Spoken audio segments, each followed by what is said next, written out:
الحمد للہ وحدہ والصلاة والسلام علی من لا نبی بعدہ اما بعد فاعوذ باللہ من الشیطان الرجیم بسم اللہ الرحمن الرحیم۔ لغو قسموں کے معاف ہونے اور اس میں کفارہ نہ ہونے کا بیان۔ اور یہ وہ قسم ہے جو بغیر ارادہ قسم کے عادت کے طور پر زبان پر آ جائے۔ اس کو سمجھنے کے لیے سورہ مائدہ آیت 89 پر غور و فکر کرتے ہیں۔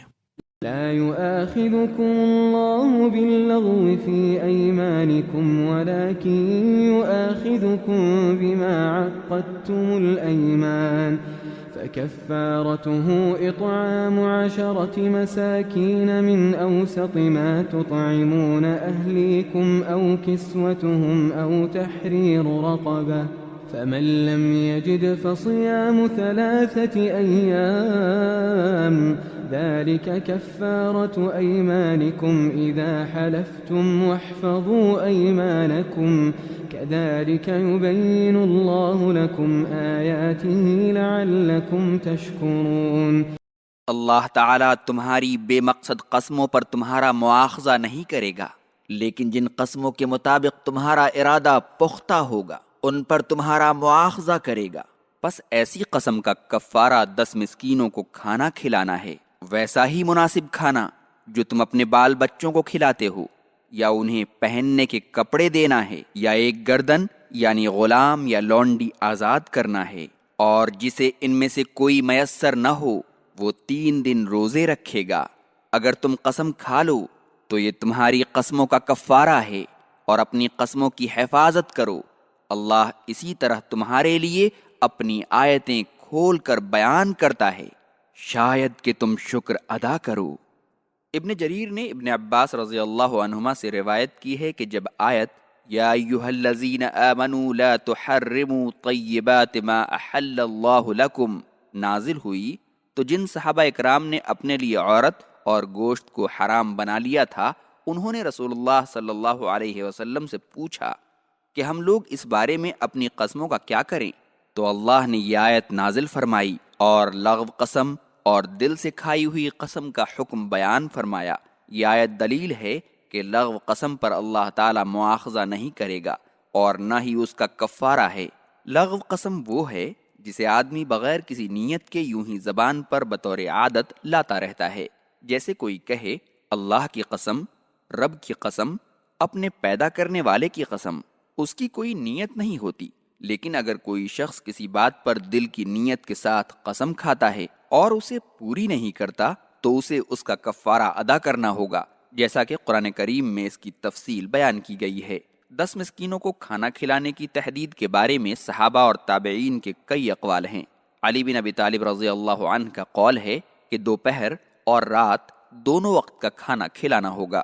حسن بصری اور محمد بن الحنفیہ کہتے ہیں کہ صرف ایک بار روٹی اور گوشت کھلانا کافی ہوگا۔ عمر، عائشہ اور بعض تابعین کا خیال ہے کہ ایک آدمی کو نصف سا تقریباً 1.25 کلو گیہوں یا کھجور دینا کافی ہوگا۔ چونکہ آیت میں اس کی کوئی تحدید نہیں ہے، اس لیے راجح یہی معلوم ہوتا ہے کہ 10 مسکینوں کو پیٹ بھر کھانا کھلا دینا کافی ہوگا۔ اسی طرح لباس کی بھی کوئی تحدید نہیں آئی ہے، اس لیے وقت اور حالات کے مطابق رائج لباس دینا کافی ہوگا۔ غلام یا لونڈی کے بارے میں ابو حنیفہ کا قول ہے کہ مسلم اور کافر کوئی بھی کافی ہوگا، لیکن شافعی اور دوسروں کا خیال ہے کہ مسلمان ہونا ضروری ہے، جیسا کہ معاویہ بن الحکم السلمی کی روایت میں آیا ہے، جسے مسلم اور امام مالک وغیرہما نے ذکر کیا ہے کہ انہیں ایک غلام آزاد کرنا تھا۔ وہ ایک کالی لونڈی لے کر آئے تو رسول اللہ صلی اللہ علیہ وسلم نے اس سے پوچھا کہ اللہ کہاں ہے؟ اس نے کہا آسمان میں۔ پھر پوچھا کہ میں کون ہوں؟ تو اس نے کہا کہ آپ اللہ کے رسول ہیں۔ تو آپ نے فرمایا کہ اسے آزاد کر دو، یہ مسلمان ہے، اور اپنی قسموں کی حفاظت کرو۔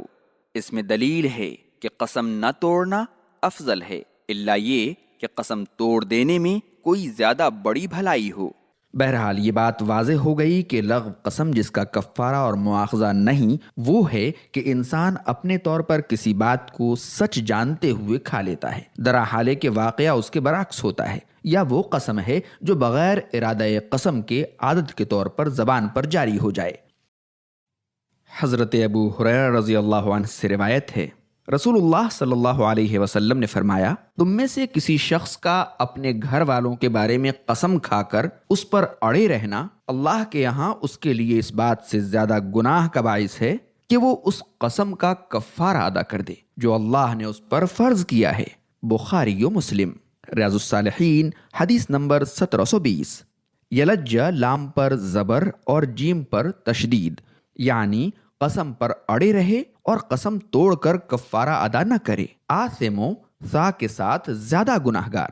آئیے اس حدیث کو سمجھنے کی کوشش کرتے ہیں۔ اہل سے مراد بیوی، بچے اور دیگر اہل خانہ ہیں۔ مثلا بیوی اور دوسرے جو رشتہ دار ہیں اس کے بارے میں کوئی قسم کھا لے، اب قسم کھا لی ہے تو اسی پر بضد ہو جائے کہ میں تو قسم کھا چکا ہوں، اب اسے نہیں توڑ سکتا، جبکہ بہتری دوسری صورت میں ہے، اس کے باوجود اپنی قسم پر ہی اڑے رہنا زیادہ گناہ کا باعث ہے۔ اس سے کم تر گناہ تو یہ ہے کہ قسم توڑ کر اس کا کفارہ ادا کر دے اور بیوی سے معمول کے مطابق معاملہ کرے، رشتہ داروں سے معمول کے مطابق معاملہ کرے۔ آج جو حدیث میں نے آپ کو سنائی ہے اور اس سے پہلے بھی جو کئی احادیث میں نے آپ کو سنائی، اس سب کا خلاصہ یہ ہے کہ قسم کھانے کے بعد اگر یہ واضح ہو کہ بہتری تو اس کام میں ہے جس کو نہ کرنے کی قسم کھائی ہے تو قسم توڑ دی جائے، اور جس چیز کو نہ کرنے کی قسم کھائی گئی ہے اسی کو اختیار کر لے۔ قسم توڑنے کے اعتبار سے اس کی کئی صورتیں ہو سکتی ہیں۔ اگر اس نے قسم کھائی کہ مثلا نماز نہیں پڑھوں گا یا شراب پیوں گا تو اس کا قسم توڑنا واجب ہوگا، اور اگر کسی مستحب کام کے نہ کرنے